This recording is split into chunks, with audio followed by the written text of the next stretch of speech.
प्रचोदयात्। ओम ऐं ह्रीं क्लीं चामुंडायै विच्चे। मित्रों, मैं रामोद पांडे शास्त्री आज कुमारी वैष्णवी चैनल से आप लोगों के समक्ष श्रीमद् देवी भागवत महापुराण चतुर्थ स्कंद से अष्टम अध्याय प्रस्तुत करने जा रहा हूँ। इस अध्याय में व्यास जी द्वारा जन्मेजय को प्रहलाद की कथा सुनाना और इस प्रसंग में च्यवन ऋषि के पाताल लोक जाने का वर्णन पूर्ण रूपेण स्पष्ट है। सूत उवाच इति पृष्ठ तदा विप्रो राजा परीक्षितेन वै उवाच विस्तारत सर्वं व्यास सत्यवती पुतः। परीक्षित पुत्र राजा जन्मेजय के पूछे जाने पर सत्यवती सुत विप्र व्यास ने विस्तार पूर्वक सारा वृत्तांत समझाया। जन्मेजयो अपि धर्मात्मा निर्वेदं परमं गतः चित्तं दुश्चरितं मत्वा वैराटी तनयस्य वै तस्य उद्धारणार्थाय चकार सततं मनः विप्रवमान् पायेन यमलोके गतस्य वै पुनानां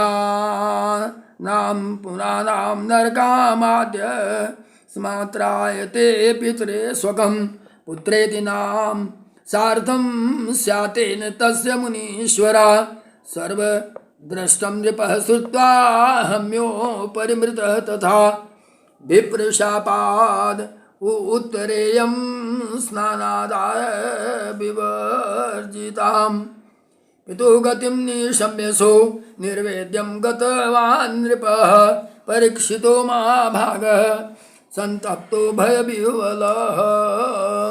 विप्र को अपमानित करने के परिणाम स्वरूप पाप के कारण यमलोक को प्राप्त करने वाले उनके पिता के उद्धरण को स्पष्ट रूप से बताया। हे मुनीश्वरों, जब पुत्र अपने पिता की पूम नामक नरक से रक्षा कर देता है तभी उसका पुत्र नाम सार्थक होता है।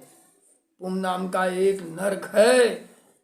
इस नरक से पिता की सद्गति करने के लिए पुत्र को अपनी सार्थकता प्रस्तुत करना पड़ता है। जब उन्हें यह विदित हुआ कि एक महल की ऊपरी मंजिल में स्नान दान किए बिना ही विप्र के शाप व सर्प दंश से महाराज परीक्षित की मृत्यु हुई थी, तब अपने पिता की दुर्गति सुनकर वे राजा जन्मेजय अत्यंत दुखित हुए और शोक से संतप्त तथा भय से व्याकुल होते। पप्रच्छा अथ मुनिं व्यासं गृहागतं निंदितः नरनारायणस्य इमां कथां परम विस्तृताम।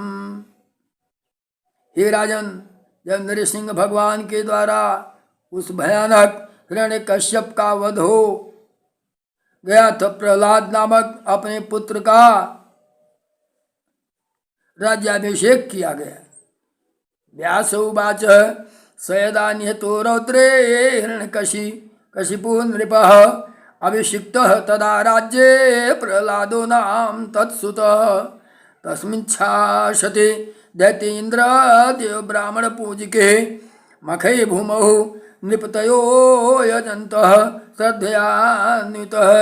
देवताओं तथा ब्राह्मणों का विधिपूर्वक पूजा करने वाले उस दैत्यराज प्रहलाद के शासनकाल में पृथ्वी लोक के सभी राजागण श्रद्धापूर्वक यज्ञादि अनुष्ठान करने लगे। ब्राह्मणास तपोधर्म तीर्थयात्रास कुर्वते वैश्यास स्ववृत्तिस्था शूद्र शुश्रूषणे। ब्राह्मण तपस्या तीर्थ आदि करने लगे और ब्राह्मण लोग तपश्चरण धर्मानुष्ठान तथा तीर्थ आटन में तत्पर हो गए। वैश्य समुदाय अपने अपने व्यवसायिक कार्यों में लग गए, शूद्र अपने अपने सेवा में लग गए, क्षत्रिय अपने अपने संरक्षण में लग गए। नृसिंह न पाताले स्थापितः सो अथ दैत्यराट राज्यम चकार तत्रैव प्रजापालन तत्परः। नृसिंह भगवान ने उस दैत्यराज प्रहलाद से पाताल लोक के राज सिंहासन पर स्थापित कर दिया था और वे वहीं पर प्रजापाल में तत्पर रहे और राज्य का सेवा करने लगे। कसित भृगुपुत्रो वथ च्यवनाख्यो महातपः जगाम नर्मदाम स्नातुम तीर्थम वै व्याघ्रतीश्वरम। वहां पर रेवा नामक महानदी को देख करके एक बार भृगु के पुत्र महातपस्वी च्यवन नर्मदा में स्नान करके के लिए व्याघ्रतीश्वर नामक तीर्थ में पहुंचे। वहां पर रेवा नामक महानदी को देखकर वे उसमें उतरने लगे। इसी बीच एक भयंकर विषधर सर्प उतरते हुए मुनि को पकड़ लिया। कदाचित भृगुपुत्रो वत च्यवनाख्यो महातपः जगाम नर्मदाम स्नातुम तीर्थम वै व्याघ्रतीश्वरः। रेवां महानदी दृष्ट्वा ततः तस्याम् अवतरतः उत्तरन्तं प्रजाग्राह नागो विषयांकरः। गृहीतो भयभीतस्तो पाताले मुनिसत्तमः सस्मार मनसा विष्णु देवदेवं जनार्दनम। इस महामुनि च्यवन को वह नागराज खींच कर पाताल लोक में ले गया। तब उस भयाक्रांत मुनि ने मन ही मन देवता देवाधिदेव जनार्दन विष्णु का स्मरण किया। संस्मृति पुंडरीकाक्षे निर्विशो अभून् महोरगः न प्राप च्यवनो दुखम नियमानो रसातलम। मुनि च्यवन के द्वारा हृदय से कमल नयन भगवान विष्णु का स्मरण किए जाने पर वह भयंकर सर्प विषहीन हो गया। अतएव रसातल में ले जाए गए उस मुनि को कष्ट नहीं हुआ। द्विजीहेन मुनि त्यक्तो निर्विष्णो नाति शंकिना मां शापेत मुनि क्रुद्ध तापसोऽयं महानीतिः। तत्पश्चात अत्यंत दुखी तथा सशंकित उस सर्प ने यह सोच कर उन्हें छोड़ दिया कि महान तपस्वी मुनि क्रोधित होकर कहीं मुझे साप न दे दे। चचार नाग कन्याभे पूजितो मुनि सतमः विवेशाप्य अथ नागानाम दानवानाम महत्पुरम। वहाँ की नाग कन्याओं द्वारा पूजित होते हुए मुनि श्रेष्ठ च्यवन पाताल लोक में विचरण करने लगे। इन नागों तथा दानों के विशाल पुर में भी आने जाने लगे। कदाचित भृगुपुत्र तम विचरंतम पुरोत्तमम ददर्श दैत्यराजो असौ प्रहलादो धर्मवत्सलः। धर्मानुरागी दैत्यराज प्रहलाद ने अपने श्रेष्ठ पुरी में विचरण करते हुए उन भृगुपुत्र मुनि च्यवन को देखा। दृष्ट्वा तं पूजयामास मुनिम दैत्यपतिस्तदा प्रपक्ष कारणम किम ते पाताल गमने वदः। मुनि को देखकर दैत्यराज प्रहलाद ने उनकी पूजा की और उनसे पूछा कि पाताल लोक में आपके आगमन का क्या कारण है, आप मुझे बताएं। प्रेषितो अस्मि किम इंद्रेण सत्यम ब्रूहि ज्योतमम दैत्य विद्विष युक्तेन मम राज्यादिदृक्षया। यदि श्रेष्ठ, क्या दैत्यों के प्रति द्वेष भाव रखने वाला इंद्र ने मेरे राज्य के विषय में जानकारी के लिए आपको यहाँ भेजा है? आप मुझे सच सच बताइए। यो नौवाच कि मे मघोताम राजम यदहम प्रेषितम पुनः दूत कार्यम प्रकुर्वाण प्राप्तवान नगरे तब। हे राजन, इंद्र से मेरा क्या प्रयोजन जो कि वे मुझे यहाँ भेजें और मैं उनके दूत का कार्य करता हुआ आपके नगर में घूमता फिरूं। विद्धि माम भृगुपुत्रम तम स्वनेत्रम धर्म तत्परम मां शंकाम कुरु दैतेन्द्र वासव प्रेषितस्य वै स्नानार्थम नर्मदा प्राप्तम पुण्यतीर्थम नृपोत्तमम नद्याम एव अवतीर्णम अहम गृहीत्वम महाहिना। हे दैत्यराज, आप मुझे महर्षि भृगुपुत्र भृगु का धर्मनिष्ठ तथा ज्ञान नेत्र संपन्न पुत्र च्यवन, जानिए आप मेरे प्रति इंद्र के द्वारा भेजे गए किसी दूत की शंका मत करें। ये नृत्य श्रेष्ठ, मैं नर्मदा नदी में स्नान करने के लिए पुण्य तीर्थ में गया था। मैं नदी में उतरा ही था कि एक विशाल सर्प मुझे पकड़ लिया। जाता जातो असो निर्विश सर्पो विष्णु स्मरण आदि वह मुक्तो अहम तेन नागेन प्रभावत्स स्मरणस्य वही। मैं विष्णु भगवान का स्मरण किया, नाग का विष समाप्त हो गया। अत्रागते राजेंद्र मैं आप्तम तव दर्शनम विष्णु भक्तो असि दैतेन्द्र तद भक्तम मां विचिंतयेत।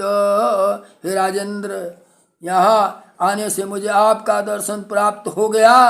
दैत्यराज, आप भगवान विष्णु के भक्त हैं और मुझे भी उनका भक्त ही समझिए। व्यास उवाच तन्निशम्य वच सुलक्षणं हिरण्यकशिपिशो सुतः प्रपृच्छ परया प्रीत्या तीर्थानि विविधानि च। व्यास बोले, महर्षि च्यवन का मधुर वचन सुनकर हिरण्यकश्यप पुत्र प्रहलाद अत्यंत प्रेम पूर्वक नानाविध तीर्थ के विषय में उनसे पूछने लगा। प्रहलाद उवाच पृथिव्याम कानि तीर्थानि पुण्यानि मुनिषत्तमा पाताले तथा काचे तानि ओ नो वद विस्तारतम। प्रहलाद ने कहा, हे ऋषि, इस पृथ्वी पर कौन कौन से पुण्य तिथि पुण्य तीर्थ हैं एवं पाताल लोक तथा आकाश स्थान में वद विस्तार, पाताल आकाश में जहाँ कोई भी विस्तार पूर्वक मुझे बताइए। पृथ्वी में, आकाश में और पाताल लोक में कहाँ कहाँ तीर्थ स्थल हैं, स्पष्ट बताएं।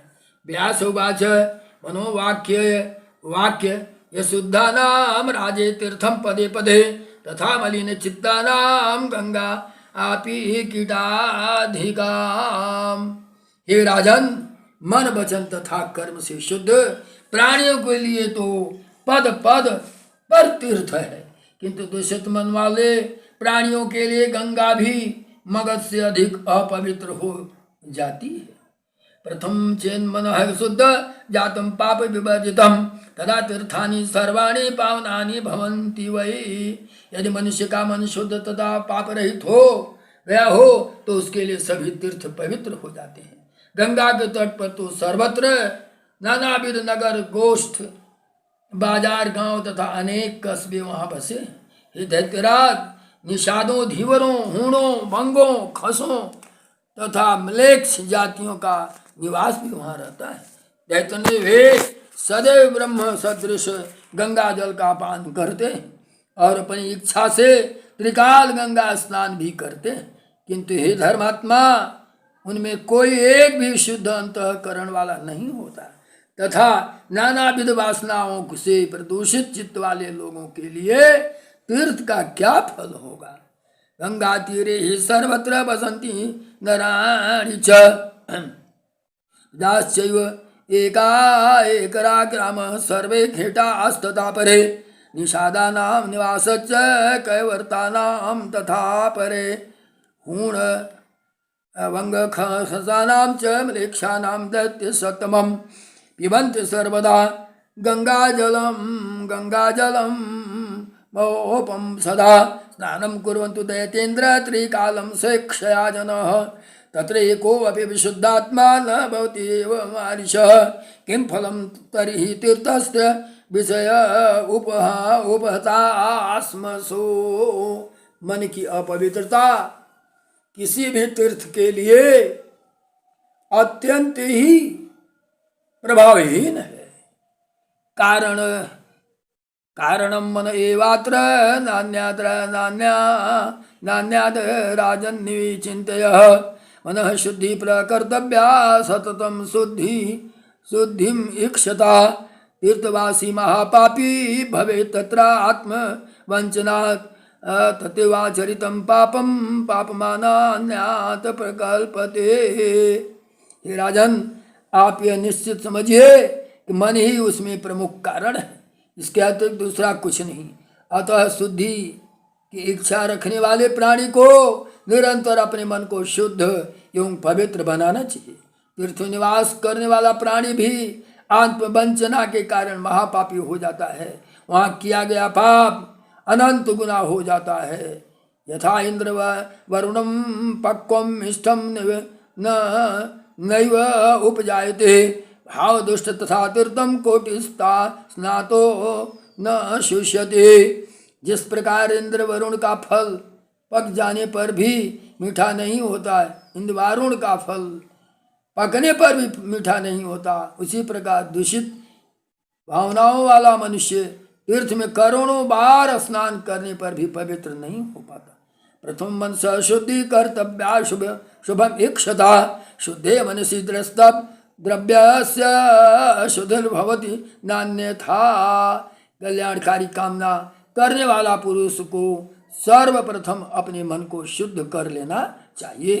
मन शुद्ध हो जाने पर द्रव्य शुद्धि स्वतः हो जाती है, इसके अतिरिक्त अन्य कोई उपाय नहीं है। तथा एव आचार शुद्धे स्यात् तीर्थम प्रसिद्ध्यते अन्यथा तो कृतम सर्वम व्यर्थम भवति तत्क्षणम। उसी प्रकार आचार शुद्धि भी आवश्यक है, इसके अनंतर तीर्थ यात्रा की पूर्ण सिद्धि होती है। इसके विपरीत इसका किया हुआ सारा कर्म उसी क्षण व्यर्थ हो जाता है। हीन वर्ण से संसर्गे तीर्थे तीर्थे गत्वा सदा त्यजेत भूतानुकंपनम चैव कर्तव्यम कर्मणा धिया यदि पृक्षामि राजेन्द्र तीर्थी भक्षामि उत्तमाम। तीर्थ में पहुँच कर निज प्राणी के संसर्ग का सर्वदा के लिए त्याग कर देना चाहिए। कर्म तथा बुद्धि से प्राणियों के प्रति सदा दया भाव रखना चाहिए। फिर भी हे राजेंद्र, यदि आप पूछते हैं तो मैं आपको प्रमुख तीर्थ के विषय में बता रहा हूँ। ध्यान देने योग्य है कि जो व्यक्ति तीर्थ यात्रा कर चुका है उसको कभी भी निम्न स्तर के लोगों के संपर्क में नहीं रहना चाहिए। क्यों? क्योंकि तीर्थ यात्रा के पश्चात उसका मन पूर्वार्जित और परिशोधित होता है और निम्न स्तर के लोग विचारों को दूषित करते हैं। भूतानुकंपम चैव कर्तव्यम कर्मणा धिया यदि पृक्षामि राजेन्द्रम तीर्थम भक्षामि उत्तमम प्रथम नैमिषं पुण्यम चक्रतीर्थम च पुष्करम अन्येषां चैव तीर्थानां संख्या नास्ति महीपते।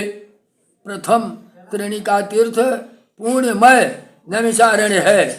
इसी प्रकार चक्र तीर्थ, पुष्कर तीर्थ तथा अन्य भी अनेक तीर्थ पृथ्वी लोक में है जिसकी संख्या निश्चित नहीं है।